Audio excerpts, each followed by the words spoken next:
सभी को रश्मि का सादर जय जिनेंद्र। आज हम चर्चा करेंगे प्रलोभन के विषय पर। ये एक ऐसा विषय है साथियों जो हमारे दैनिक जीवन से संबंध रखता है। हमें लगेगा ही नहीं कि वास्तव में इस तरह के प्रलोभन भी हमारे अंदर हैं, या यूँ कहिए कि हमने कभी अपने दैनिक जीवन में होने वाली छोटी छोटी सी घटनाओं को प्रलोभन के रूप में देखा ही नहीं है। लेकिन अब मैं आज आपको बताने जा रही हूँ कि किस किस प्रकार के प्रलोभनों में फंस करके हम मूढ़ बन जाते हैं, अच्छी खासी बुद्धि को अपनी भ्रष्ट कर बैठते हैं। तो चलिए शुरू करते हैं कि किस प्रकार हम प्रलोभन पर विजय प्राप्त करें। तो देखिए, प्रलोभन कई प्रकार के होते हैं। जैसे पहला प्रलोभन तो सबको ही पता है, धन से संबंधित। धन का प्रलोभन हर कोई समझता है, इसको लालच कह लो, प्रलोभन को लोभ कह लो, लालच कह लो, एक ही बात है। तो इसको तो हर कोई प्रलोभन समझ लेता है, मान भी लेता है, और छोड़ने की बहुत से लोग कोशिश भी करते हैं। लेकिन जो और प्रलोभन है, जो हर समय पग पग पर हमारे आपसी मनमुटाव के कषायों के कारण भी बनते हैं, उनमें से एक बहुत बड़ा मुख्य प्रलोभन है मान का। मान, हमें जगत में प्रशंसा मिले और हम किसी को जैसा कहें, हमारी हर कोई बात माने। स्पेशली हमारे आधीनस्थ जो लोग हैं, वे हमारी बात माने, सुने, समझें और जैसा हम कहें वैसा ही वे लोग करें। ये जो प्रलोभन है ना साथियों, ये बहुत खतरनाक है। और ये कर्तव्य की आड़ में हमने इस कदर इस प्रलोभन को ढक दिया है, सुरक्षित कर दिया है कि हम इसे कर्तव्य मान करके इग्नोर करते आ रहे हैं। हमारी बुद्धि इस बात को मानने के लिए तैयार ही नहीं होती है कि ये भी एक प्रलोभन है। पर सचमुच साथियों, आप देखिए कि क्या नहीं होता है घर में जो बड़े लोग हैं, घर के जो मुख्य सदस्य हैं, जैसे माता पिता, वो उन लोगों को क्या लगता है कि बच्चे हमारी बात मान करके रहें। नहीं मानते तो उन्हें क्रोध आ जाता है तुरंत। पति और पत्नी में भी देख लो, दोनों एक दूसरे से अपेक्षाएं करते रहते हैं कि ये हमारी बात क्यों नहीं मानते हैं, हमारे स्पाउस हमारी बात क्यों नहीं सुनते। और यही प्रलोभन जो है, ये बहुत खतरनाक गहराई तक बसा हुआ है, हमारे रोम रोम में गहराई तक बसा हुआ है। इतना कि अब जैसे मैं तो ड्राइविंग करती हूँ, तो मुझे मालूम है कि मैं खुद कई बार बहुत इरिटेट हो जाती हूँ। ये प्रलोभन में आपको थोड़ा सा दूसरी जाति का है। मान तो है सो है, लेकिन ये न्याय नीति से संबंधित है। कि जैसे मैं गाड़ी चलाती हूँ तो सड़क पर अनाप शनाप ड्राइव करते हुए लोग निकाल कर ले आते हैं सामने से, टू व्हीलर हो चाहे फोर व्हीलर हो, स्पेशली टू व्हीलर वाले रॉन्ग ओवरटेक करके हमारे सामने आ जाते हैं। और अगर हम सावधान नहीं हैं ड्राइविंग में, तो निश्चित रूप से एक्सीडेंट को हम बचा नहीं पाएंगे। ऐसा मेरे साथ बहुत होता है, मैं बहुत सावधानी से ड्राइव करती हूँ, तो मैं भी बहुत इरिटेट हो जाती हूँ और गुस्सा करने लग जाती हूँ। ये भी नहीं सोच पाती हूँ कि मैं तो अपनी गाड़ी में हूँ, वो बाहर है, मैं अंदर क्या बुड़बुड़ा रही हूँ, उसको समझ ही नहीं आएगा, उसको सुनाई भी नहीं पड़ रहा होगा। फिर फ़ायदा क्या इस तरह से इरिटेशन को निकाल करके शब्दों में। तो ये भी एक प्रकार का प्रलोभन है कि तुम देख कर क्यों नहीं चलाते हो गाड़ी को, तुम ध्यान से क्यों नहीं चलाते हो। हालांकि इस प्रलोभन का विषय न्याय नीति वाला है, पर तब भी है तो प्रलोभन ही ना, प्रलोभन की ही जाती है। तो इस प्रकार बहुत से प्रलोभन है। बच्चा है, एक बच्चे को भी प्रलोभन होता है, पैसे का ही नहीं, उसको भी ये होता है। अब मैंने कुछ ऐसे बच्चे देखे हैं जो सिंगल बच्चा होता है, जो घर में उस बच्चे की मम्मी अगर किसी और से बात कर ले कभी फ़ोन पे या सामने से, तो ऐसे बच्चों को बर्दाश्त नहीं होता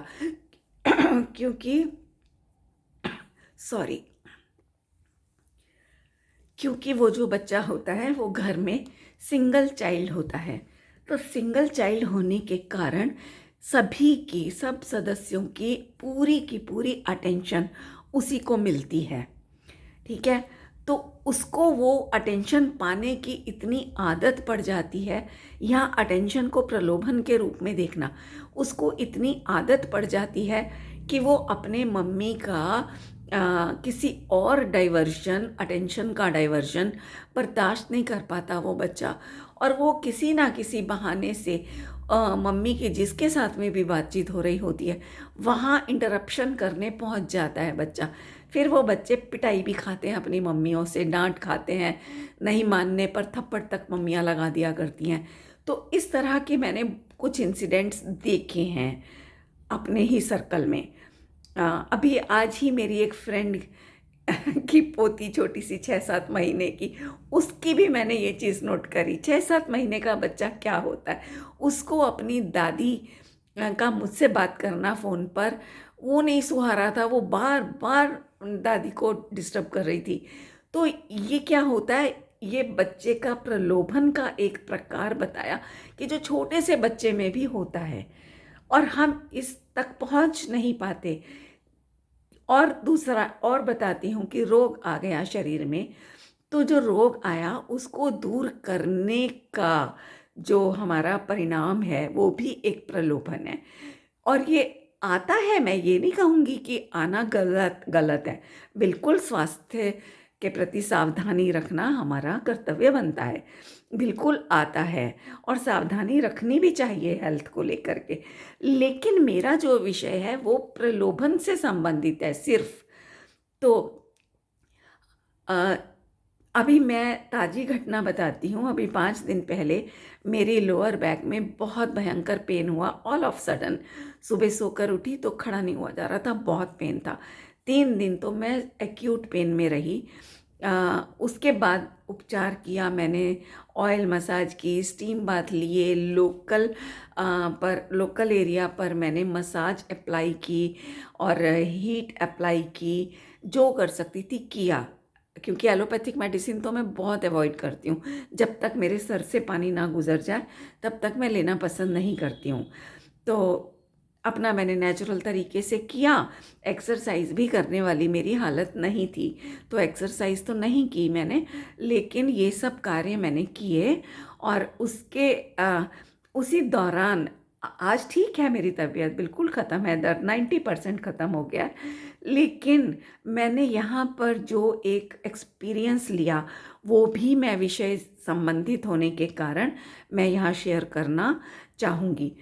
वो ये कि मैंने ये महसूस किया कि दर्द तो देखो कमर में हो रहा है, ठीक है, तो जिस अंग में दर्द है वो अंग अपना सहज स्वाभाविक कार्य करने में समर्थ नहीं है।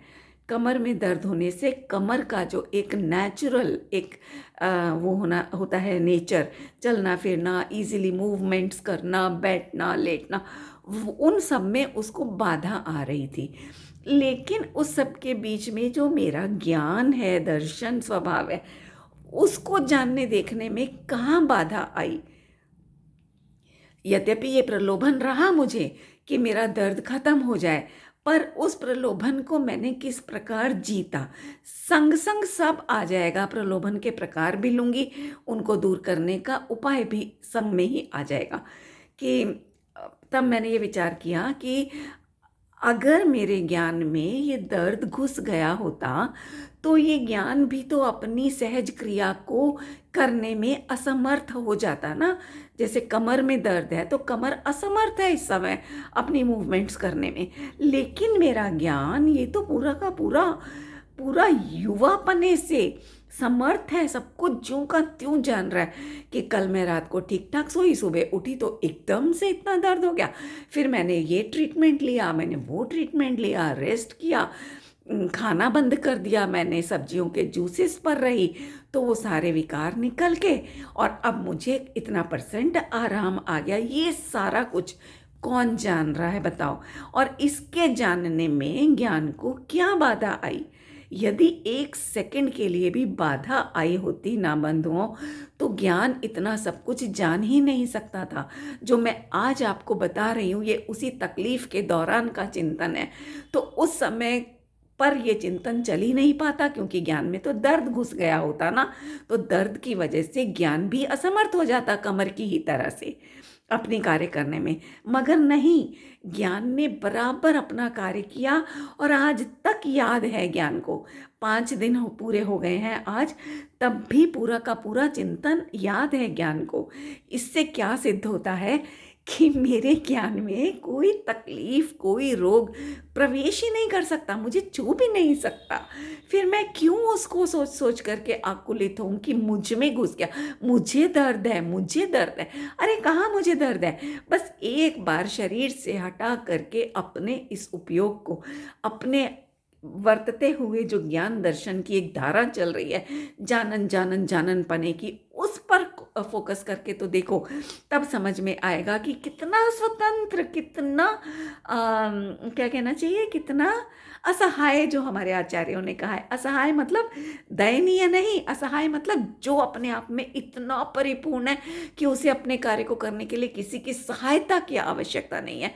वो मतलब है असहाय का, कि ऐसा मैं, ऐसा सर्वसमर्थ, मैं इतना बलशाली, अपनी क्रिया को करने में भरपूर समर्थ, कितने भी अनुभाग आ जाएं तीव्र से तीव्र, तो भी मेरी इस ज्ञप्ति क्रिया को बाधा पहुंचाने में भी समर्थ नहीं है। रोकने की तो बात ही दूर रह गई। तो ये सब चीज़ें मैंने महसूस की। तो प्रलोभन को लेकर के विषय चल रहा है कि ये भी एक प्रकार का प्रलोभन है।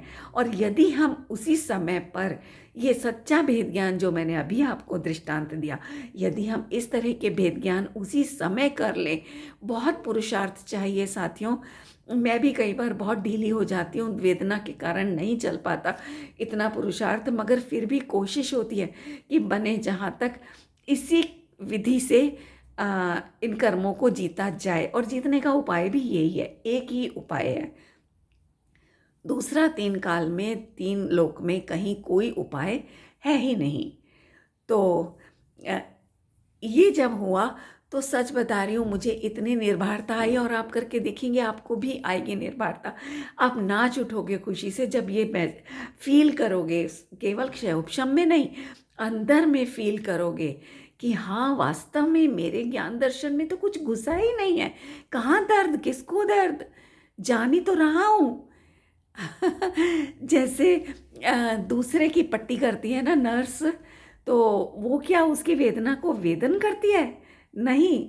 उसी तरह इस शरीर की सेवा करते हुए, इस शरीर को भी पट्टी, उपचार सब करते हुए, हमें एक नर्स और एक डॉक्टर की नज़र से इस शरीर को देखना है, भिन्न देखना है, भिन्न अनुभवना है कि ये मैं हूँ ही नहीं। मैं कौन हूँ? मैं ये नहीं हूँ। ये इसके बाद अस्थि जरूर आनी चाहिए कि मैं ये नहीं हूँ, तो मैं कौन हूँ? ये जो जानने देखने वाली एक क्रिया निरंतर अनवरत रूप से चल रही है, ये मेरी क्रिया है, ये ही मैं हूँ, और इसमें किसी प्रकार की बाधा नहीं। हाँ, तो साथियों, ये थे प्रलोभन के कुछ प्रकार। और भी बहुत तरह के प्रलोभन होते हैं। हाँ, भूख का प्रलोभन है। भूख लगी है तो ये नहीं कि हम इस पेट के सामर्थ्य को देखते हुए एक सात्विक भोजन खा लें। वहाँ पर भी प्रलोभन रहता है राग का, कि रागवश हमें पकवान चाहिए। जबान के को जो टेस्ट रुचिकर लगता है, वो वाला टेस्ट हमको भोजन में चाहिए। वहाँ हम ये भूल जाते हैं कि जिह्वा का तो पेट कभी भरता नहीं है, उसको तो भूख भी नहीं लगी है। भोजन तो पेट में जा रहा है। अब पेट की शक्ति कितनी है, उसके हिसाब से ही हमें भोजन डालना चाहिए इस पेट में, और हम वो करते नहीं हैं प्रलोभन के कारण। इसी नाना नाना विषयों के रसना इंद्रिय के विषय के वशीभूत हो करके हम ये गलतियां करते हैं, जिससे बीमार होते हैं, फिर उस रोग को दूर करने की कोशिशें करते हैं। इस प्रकार सिर्फ एक प्रलोभन के इतने इतने दुष्परिणाम हमें देखने को मिलते हैं साथियों। और इस प्रकार हमने क्या देखा कि कोई भी किसी भी प्रकार का प्रलोभन जब हमारे ऊपर हावी होने देते हैं, हम ही होने देते हैं। इस बात को ध्यान दीजिएगा। मैंने ये नहीं कहा कि जब प्रलोभन हम पर हावी होता है, क्योंकि उसकी ताकत नहीं है कि वो हम पर हावी हो सके। ये हमारी कमजोरी है कि हम बलवान होकर के भी इन सड़े गले कमजोर, इतने बलहीन विकल्पों को, कर्मों को अपने ऊपर हावी होने देते हैं और इनकी गुलामी स्वीकार करते हैं। तो किसी भी प्रकार का कोई भी प्रलोभन जब हम अपने ऊपर हावी होने देते हैं, तो उसी क्षण हमारा विवेक जो है ना, उस प्रलोभन की कैद में बंदी बन जाता है साथियों।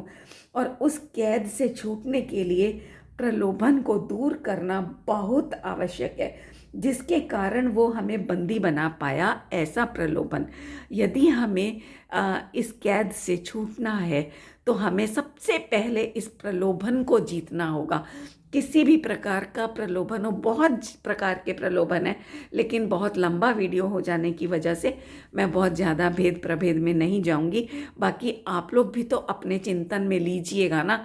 मैंने आपको एक दो दृष्टांत दिए, अब उसके आधार से आप अपने अंदर से चिंतन में लीजिए और खोज खोज करके निकालिए प्रलोभन के और भी प्रकार, और फिर मुझे कमेंट बॉक्स में बताइए कि और कौन कौन से प्रकार आपने खोजे और हो सकते हैं।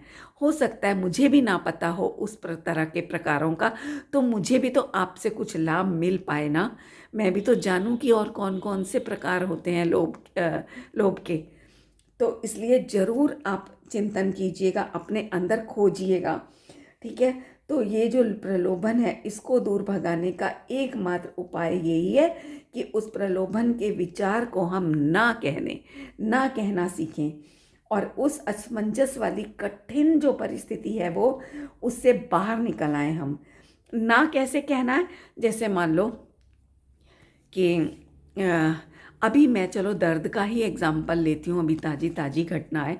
जैसे मेरी कमर में दर्द था, अभी भी है थोड़ा सा, तो हाथ जाता है बार बार उस दर्द वाले एरिया पर और सहलाने लग जाता है। तो डिमांड आती है कभी कभी, जब तीव्र वेदना थी ना शुरू के 3 दिनों में, तो एक दो बार परिणाम आया कि पेन किलर खा लूं।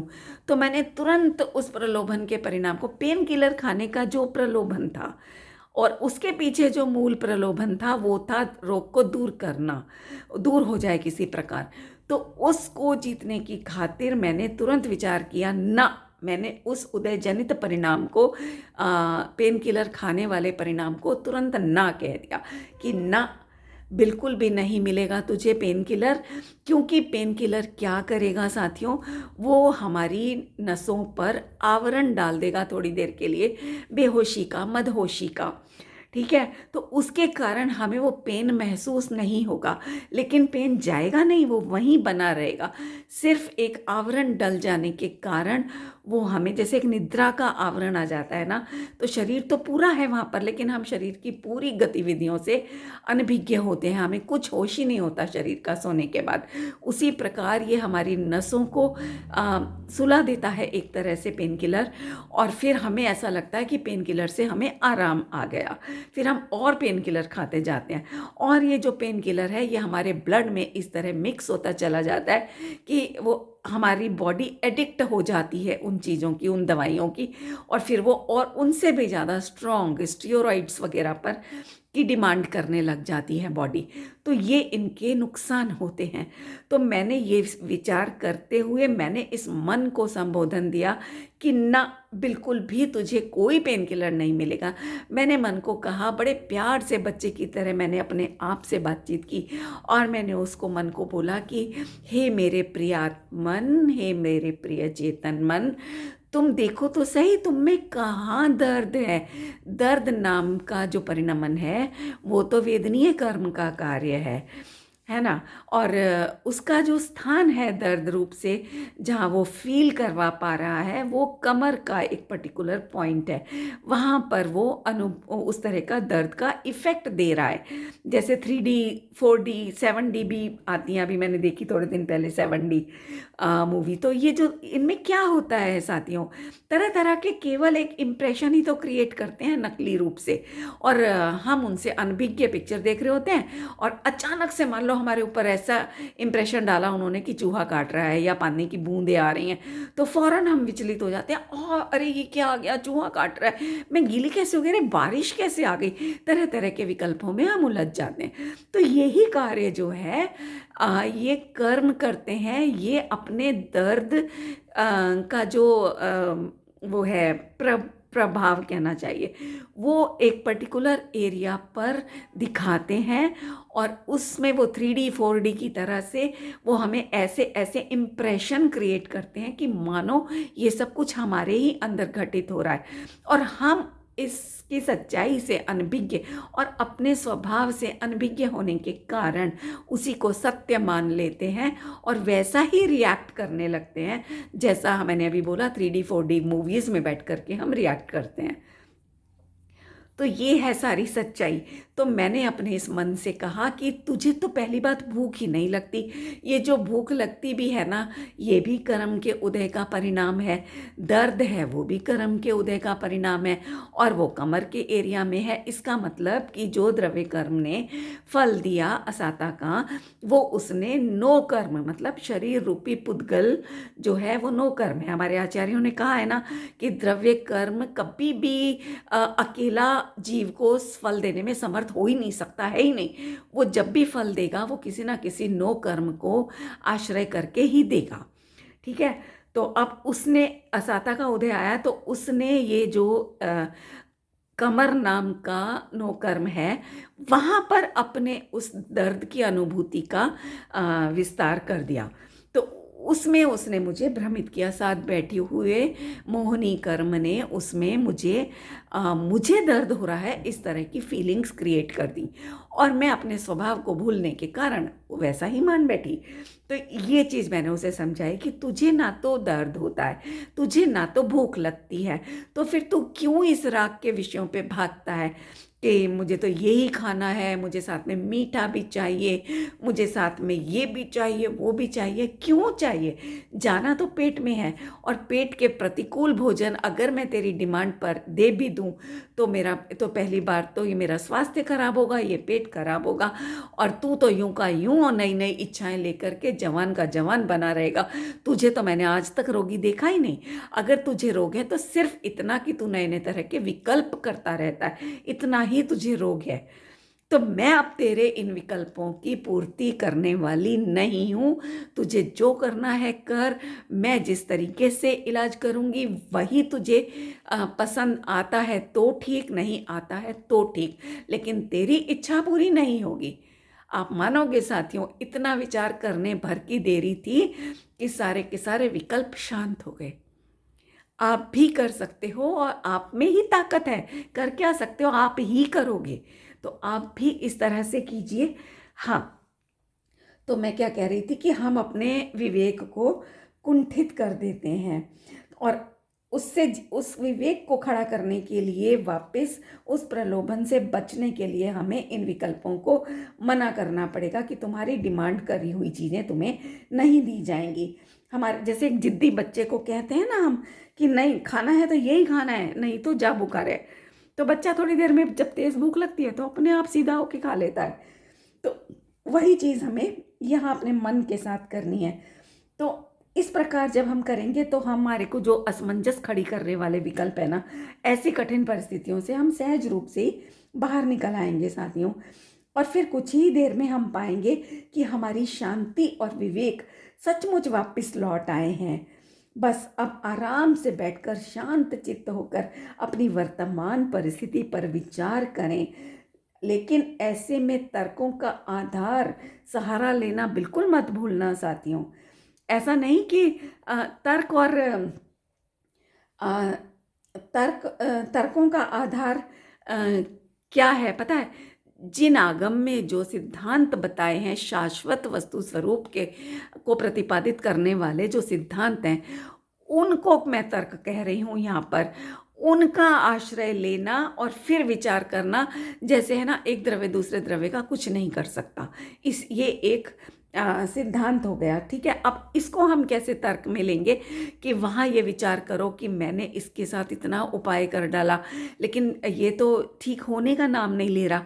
मान लो ठीक होने में इसे 4 दिन लगे, 5 दिन लगे, तो मैं तो पहले दिन से ही इसका उपचार करती आ रही हूँ, फिर इसको 4-5 दिन क्यों लगे ठीक होने में? तुरंत हो जाना चाहिए था ना, पर नहीं हो रहा। इसका मतलब कि एक द्रव्य दूसरे द्रव्य का कुछ कर ही नहीं सकता, और मैं भिन्न द्रव्य, चेतन द्रव्य, और ये जड़ द्रव्य मुझसे अत्यंत भिन्न। तो ये मैं इसका कार्य कैसे कर सकती हूँ? जब मैं इसका कार्य नहीं कर सकता, तो ये मेरा कार्य कैसे कर सकता है? या ये दर्द रूप मुझे कैसे परिणमित करवा सकता है? नहीं करवा सकता, क्योंकि एक द्रव्य दूसरे द्रव्य का सर्वथा अकर्ता है, सर्वथा अकर्ता है। किंचित नहीं लगाना, किंचित लगा दोगे तो ज्ञान की एक्सरसाइज हो जाएगी, लेकिन हमें तो दृष्टि पकड़नी है, दृष्टि बनानी है, और दृष्टि में सर्वथा लगेगा कि सर्वथा सर्वथा सर्वथा नहीं है, नहीं है, नहीं है मेरे में कुछ भी, और एक द्रव्य दूसरे द्रव्य का कुछ नहीं कर सकता। ठीक है, तो ये सब बातें हमें विचार करने पड़ेंगी, तर्कों के आधार लेने पड़ेंगे। एक एक कदम पर आप तर्क लगाओ कि मैंने इतने प्रयास करे फिर भी नहीं हो रहा।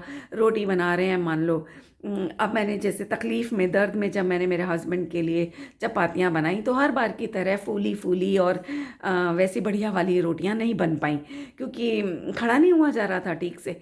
तो जैसी बनी मैंने बनाई, तो उस समय भी मैंने ये विचार किया कि बताओ, हर समय इतनी बढ़िया रोटियां बनाने वाली रश्मि के हाथों को आज क्या हो गया, जो ये रोटियां टेढ़ी मेढ़ी आ रही हैं और फूल नहीं रही हैं। मतलब मैं सेटिस्फाइड ही नहीं थी उस दिन वाली रोटियों से, सच बताऊं। तब भी फिर मैंने यही विचार किया कि अरे, एक द्रव्य दूसरे द्रव्य का कुछ कर ही नहीं सकता, अत्यंता भाव है, दो द्रव्यों में परस्पर अत्यंता भाव है ना। ये सारे सिद्धांत जितने भी हमारे आचार्यों ने दिए हैं, वो सब कंठस्थ हो जाने चाहिए, और उनको लगाते जाओ हर कदम पर। आप देखो, हमारे सिद्धांत विजयी होते चले जाएंगे, और जितने आप तर्क लगाओगे, वो तर्क खड़े करके एक के ऊपर दूसरा तर्क, दूसरे पर तीसरा तर्क करते करते कुछ ही समय में, कुछ ही मिनट्स में या सेकंड्स में ऐसा होगा, आप देखोगे कि सारे के सारे तर्क धराशायी हो गए। मतलब तर्क उठने ही बंद हो गए, शांत हो गया चित्त, और स्वीकृति आ जाएगी अंदर से कि हाँ, ये बात बिल्कुल सत्य है। जो भी हमारे आचार्यों ने सिद्धांत दिए वो परम सत्य हैं, अकाट्य सत्य हैं। अकाट्य शब्द दिया, कितना खूबसूरत शब्द है, अकाट्य। तो इस प्रकार हमें विचार करते चले जाना है। और देखो, तो अगर ये परिणाम इस तरह के हम करेंगे, तो उसका क्या परिणाम आएगा। और अब आप ये विचार करो कि यदि मैंने इस समय दवाई दे दी होती, तो क्या होता, उल्टा उसके साइड इफ़ेक्ट्स आ जाते कुछ समय के बाद में, और भविष्य के लिए मेरे लिए कौन सा परिणाम बेहतर है, मुझे क्या कर्तव्य है भविष्य के लिए, जिससे मेरे स्वास्थ्य में वृद्धि होती रहे, स्वास्थ्य को हानि ना हो। इस तरह के उपाय करें, और हर प्रकार के प्रलोभन से अपनी रक्षा करें। घर में है तो घर में, समाज में है तो समाज में। अपने बच्चों को बच्चा ना देख करके उन्हें भी एक स्वतंत्र जीव देखते हुए उनकी बात भी सुने कि वो क्या कहना चाह रहे हैं। बच्चे प्रायः हम बड़ों से डर जाते हैं, अपनी बात को खुल करके नहीं कह पाते, लेकिन कई बार ये बच्चे ही हमें इतनी अच्छी अच्छी शिक्षा दे जाते हैं, इतनी बढ़िया बढ़िया बातें बता जाते हैं कि हमें समझ में नहीं आता कि हमने क्यों नहीं सोची ऐसी बातें। ऐसा हमें महसूस होता है कि इतना छोटा बच्चा इतनी सुंदर बात कह सकता है। तो इसलिए सबका आदर करें, सबकी भावनाओं का सम्मान करें, और इस प्रकार इस प्रलोभन को जीतते जाएं। और ये जब प्रलोभन जीतने में आ जाएगा, तो सारी कषाय अपने आप जीत ली जाएंगी, क्योंकि इस लोभ कषाय की वजह से ही सारी कषायों का जन्म होता है। हमारे को जब प्रलोभन या लोभ जब जागता है किसी चीज़ का, वो पूरा हो जाता है तो मान कषाय आ जाती है, नहीं पूरा होता है तो मायाचारी भी खड़ी हो जाती है कि किसी भी प्रकार से छल से, बल से और क्रोध आदि से कैसे भी करके मैं अपनी इस इच्छा की पूर्ति कर दूं। तो इस प्रकार सारी कषायों का जो जन्म होता है वो इस लोभ कषाय के वशीभूत ही होता है। तो इसीलिए आज मैंने ये टॉपिक उठाया कि इसको हमें हर हालत में जीतना है और उसके लिए पल पल पर हर सांस सांस में अपने परिणामों को एनालाइज करना होगा कि और ये देखना होगा कि हमारे हर एक इच्छा के पीछे उसका कारण क्या है। तब आप पाओगे कि कोई ना कोई प्रलोभन तो अवश्य है और वो आपकी समझ में आएगा। फिर उसको जीतते जाइए और अनंत काल के लिए मोक्ष मार्ग पर बढ़ते हुए सुखी हो जाइए। बस इसी कामना के साथ नमोस्तु। जय जिनेन्द्र।